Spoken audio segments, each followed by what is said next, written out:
नमस्कार, मैं हूं गीतांजलि शर्मा। विचारों की सियासत जिनकी रवायत है, सत्ता से कभी कोई सरोकार नहीं रहा जिन्हें, उन्हीं की बात करेंगे आज हम। हमारे बीच मौजूद हैं सीपीआई की राष्ट्रीय सचिव अमरजीत कौर, जिनसे करेंगे हम देश की बात। अमरजीत जी, स्वागत है आपका। अमरजीत जी, सबसे पहला प्रश्न मैं आपसे करना चाहूँगी, चूँकि आप एक महिला हैं, हमारे देश में महिलाओं की क्या स्थिति है ये किससे अनभिज्ञ नहीं है। एज अ महिला जब आप राजनीति में आई, उसके बाद कितनी परेशानियां आपको झेलनी पड़ी, और आज जहां आप स्टैंड करती हैं, कैसे संभव हो पाया सब कुछ? देखिए, परिवर्तन लगातार हो रहा है। जिस समय में मैं सियासत में कदम रख रही थी, मैं अभी भी स्कूल की छात्रा थी, तो लाजिमी बात है मेरे को चारों तरफ से सुनना पड़ा कि ये महिलाओं का क्षेत्र नहीं है, लड़कियों को इसमें नहीं आना चाहिए, उनकी छवि खराब होती है, उनको भविष्य में ज़िंदगी में सेटल होने में मुश्किल आ सकती है, उनको मैच नहीं मिल सकता है, लोग क्या कहेंगे, ये तुम्हारा क्षेत्र नहीं है। ये सब बातें मुझे आसपास से सुनने को मिली। रिलेशंस में भी कुछ लोगों से सुनने को मिली, मेरे माँ बाप को भी सुनने को मिली और मोहल्ले में भी सुनने को मिली।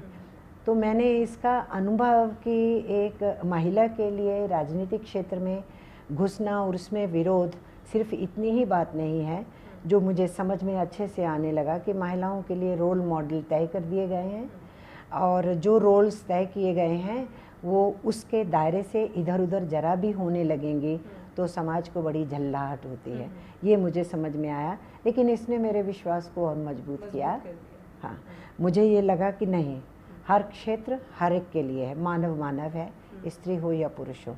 इसलिए मैं, लेकिन कुछ चुनौतियां तो आपके लिए रही होंगी, बहुत खूब चुनौतियां रही, क्योंकि जिस वक्त आपने अपना राजनीति का करियर शुरू किया उस वक्त तो महिलाओं की स्थिति और बहुत भी ही मुश्किल थी। आप ये समझिए कि मैं एक पहली विद्यार्थी थी जिसने एक गर्ल्स स्कूल के अंदर हड़ताल करवाई। मैं 10th स्टैंडर्ड की स्टूडेंट थी, तो बहुत हंगामा था उस बात को लेकर के। और जब मैं दिल्ली विश्वविद्यालय में भी दाखिल हुई और स्टूडेंट्स पॉलिटिक्स में दखल देना शुरू किया, तो मैं और मेरे जैसी बहुत वो पहली लड़कियां थी जिन्होंने दिल्ली विश्वविद्यालय के दिल्ली के जो चुनाव होते थे उनके अंदर दखल अंदाजी शुरू की।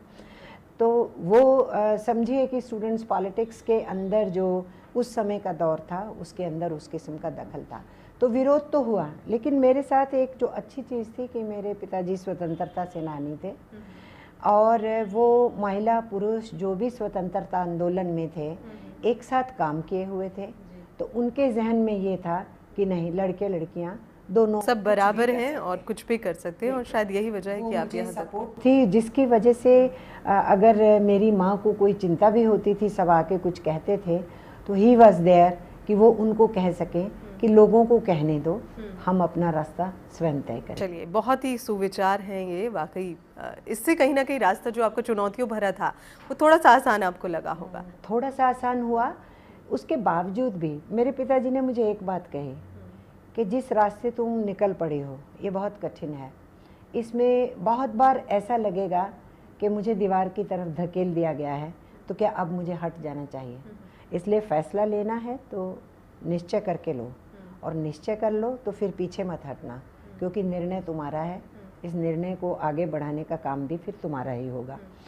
तो ये उन्होंने मुझे कहा। दृढ़ निश्चय के साथ आप आगे बढ़िए, इस राजनीति में अगर आप आ रहे हैं तो आगे बढ़िए। लेकिन अब देश की बात अगर हम करें, आज देश में क्या माहौल है? देश की राजनीति का माहौल बड़ा ही अजीब हो रहा है। कोई कहता है सूट बूट की राजनीति हो रही है, कोई कहता है बदले की राजनीति हो रही है, कोई कहता है कि ना जाने कितने साल का कचरा हटाना है। ये राजनीति हमारी किस दिशा की ओर जा रही है? देश की राजनीति हालात तो अच्छे नहीं हैं। देखो, बहुत कुछ पॉजिटिव है, साइंस टेक्नोलॉजी आगे बढ़ी है, बहुत कुछ पॉजिटिव है कि जो समाज के हिस्से बोल नहीं पाते थे वो बोलते हैं, महिलाएं बोल नहीं पाती थी बोलती हैं, दबे कुचले हिस्से बोल नहीं पाते थे वो बोलते हैं, मजदूर पहले भी बोलते थे अब और बेबाक बोलते हैं। तो ऐसा नहीं है कि कुछ ऐसा नहीं हुआ समाज में जो बेहतर ना हो, लेकिन बहुत कुछ ऐसा बुरा हो गया है कि वो देश के लिए काफ़ी संकट की बात है। कंपैरिजन में आप देखिए तो जैसे मैं अगर उदाहरण दूं, हम जब स्कूल में पढ़ते थे तो लोग कहते थे नेकी कर कुएं में डाल, और अब जब जहाँ हम पहुँचे हैं तो हमें इससे आगे बढ़ना चाहिए था पॉजिटिव डायरेक्शन में, लेकिन अब लोग कहते हैं नेकी कर जूते खा। जब हम लोग यंगर एज में इंस्पायर होके पॉलिटिकल लाइफ में एंटर कर रहे थे, दखल दे रहे थे, तो हमारे सामने एक पॉलिटिशियन का, एक राजनीतिज्ञ का चेहरा वो होता था कि जो अपना सर्वस्व त्याग के देश के लिए करेंगे, वो अपने घर से खर्च कर देंगे, अपनी जो परिवार की, खानदान की जो पूंजी है उसको कर देंगे, वो सर्वस्व न्योछावर कर देंगे। लेकिन आज अगर समाज के अंदर, तब अगर आप कहते थे आप राजनीति में हैं, आप समाज सेवा करते हैं, तो लोग आपको आदर सम्मान से देखते थे। इसका मैं बहुत वर्षों तक अनुभव की। लेकिन आज स्थिति ये आ गई है कि जब आप बोलते हैं आप राजनीतिक ज़िंदगी के अंदर हैं, तो सबसे पहले लोग आपको शक से देखते हैं कि आप ईमानदारों में से हैं कि आप बेईमानों में से हैं। देश के भविष्य के लिए मोदी सरकार काफ़ी योजनाएं बना रही है। मेक इन इंडिया उसमें से सबसे बड़ा है। बीमा पेंशन योजना की बात हुई है, जिसके लिए अभी जिक्र किया है, खूब उसका बखान किया है। आपकी नज़र से आप उसे किस दृष्टिकोण से देखते हैं? क्या वो वाकई हमारे देश की जो गरीब जनता है उनके लिए यूज़फुल होगा? वो मेक इन इंडिया जो प्लान, विकास की जो देश में बात हो रही है कि विकास होगा, क्या वाकई वो विकास होगा? जैसे मैंने कहा ना कि पूरी सामाजिक आर्थिक व्यवस्था ने एक नई किस्म के लोगों को पैदा किया है हर समाज के अंदर, राजनीति के अंदर भी। वो सब चीज़ों को स्लोगनियरिंग से देखना चाहते हैं। भाषण, फीता काटना, प्रोजेक्ट का उद्घाटन करना और बड़े बड़े दावे ठोकना। मैं ये समझूंगी कि ये एक साल भर से एक और नया दौर शुरू हो गया, जिस नए दौर में फिर एक और कुछ नए नारे आ गए, फिर कुछ और नए प्रोजेक्ट आ गए, योजनाओं के नाम बदल के उसके कंटेंट में थोड़ा सा चेंज करके वो फिर से सामने आप मानती हैं कि योजनाओं के नाम बदले गए हैं? जैसा कि यूपीए सरकार का, कांग्रेस का कहना है, लगातार आजकल इसी बातों को लेकर मतभेद है कि भाई हमारी लाई हुई नीतियां थी, हमारी लाई हुई योजनाएं थी, केवल आपने नाम बदल दिया। हालांकि संसद में इस पर प्रधानमंत्री जी ने काफी लंबा चौड़ा भाषण भी दिया। देखिए, दोनों चीज़ हैं। एक तो है कि जो आर्थिक नीतियों का पिछले 21-22 साल से सिलसिला चल रहा है हिंदुस्तान में, उस सिलसिले को बुलेट ट्रेन की स्पीड से मोदी जी की सरकार ने बढ़ाया है, और जबकि उसी की वजह से अमीरी और गरीबी के गैप भी बढ़े हैं, उसी की वजह से अराजकता भी बढ़ी है, उसी की वजह से बेरोज़गारी बढ़ी है, उसी की वजह से ठेकेदारी प्रथा बढ़ी है, उसी की तरफ से वजह से सुरक्षित रोजगार कम हो गए हैं।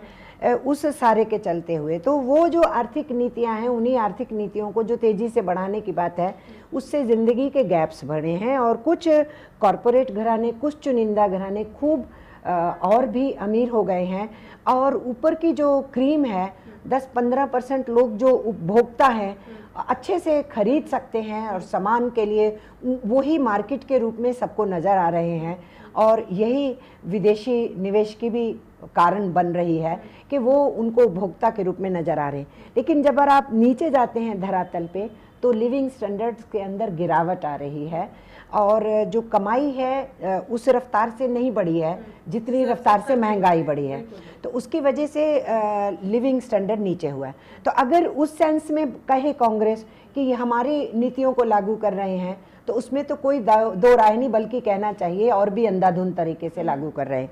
लेकिन दूसरी चीज़ जो ये कर रहे हैं, एक फ़र्क जो मैं देख रही हूँ कि जो वेलफेयर स्टेट का कंसेप्ट था हिंदुस्तान के अंदर, मोदी जी की सरकार उस वेलफेयर कंसेप्ट की लिप सर्विस करती है, उसको मानती नहीं, क्योंकि प्रैक्टिस के अंदर सोशल सेक्टर स्पेंडिंग को रिड्यूस किया जा रहा है।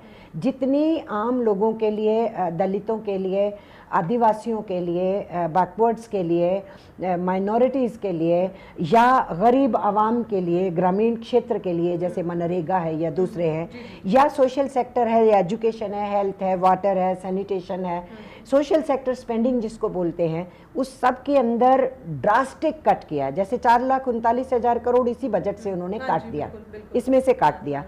तो मोदी जी की सरकार वेलफेयर मेयर को नहीं मानती है, वो सिर्फ लिप सर्विस करती है, क्योंकि प्रैक्टिस के अंदर सारी की सारी पॉलिसी हिंदुस्तान के कॉरपोरेट सेक्टर को और विदेशी जो वित्तीय पूंजी है उसको बेनिफिट देने के है। एक के बाद एक, जब आप स्मार्ट सिटी की बात करते हैं तो रियल एस्टेट और बिल्डर माफिया को सपोर्ट करने का सीधा वो जग जाहिर हो गया है, वो जग जाहिर है, वो पोल खुली है। सोशल सेक्टर स्पेंडिंग रिड्यूस हुई है, गरीब की हाउसिंग नहीं आएगी, वाटर का कमर्शलाइजेशन की तरफ तेजी से बढ़ रहे हैं, एजुकेशन हेल्थ का कमर्शलाइजेशन बढ़ ही रहा था। मनरेगा जैसी स्कीम को कमज़ोर करने के पूरे प्रयास हैं, लिप सर्विस जारी है। ICDS, आशा वर्कर, मध्याह्न भोजन, ये तीनों क्या थे? ये गरीब औरतों की गर्भवत व्यवस्था में उनको सही डिलीवरी का सिस्टम दे पाना, या बच्चों के कुपोषण को रोकने की भोजन का क्वेश्चन, या ICDS के जरिए से गरीब परिवारों के बच्चों के लिए इंटरवेंशन। बिल्कुल, मैं जनधन योजना की बात बिल्कुल करूंगी आपसे, और कई ऐसे महत्वपूर्ण प्रश्न हैं जिन पर मुझे आपसे बात करनी, क्योंकि गरीब जनता की आवाज़ आप और आपकी पार्टी अक्सर उठाते रहे हैं। उन मजदूरों की भी बात करेंगे और उन किसानों की भी बात करेंगे जो आजकल एक ऐसा जीवन जी रहे हैं जो बहुत ही कठिनाई भरा है, इस पर भी हम चर्चा करेंगे। लेकिन यहाँ हम एक छोटे से ब्रेक को लेना होगा, तो यहाँ हम एक छोटा सा ब्रेक ले रहे हैं। ब्रेक के बाद भी अमरजीत कौर से हमारी चर्चा यूँ ही जारी है।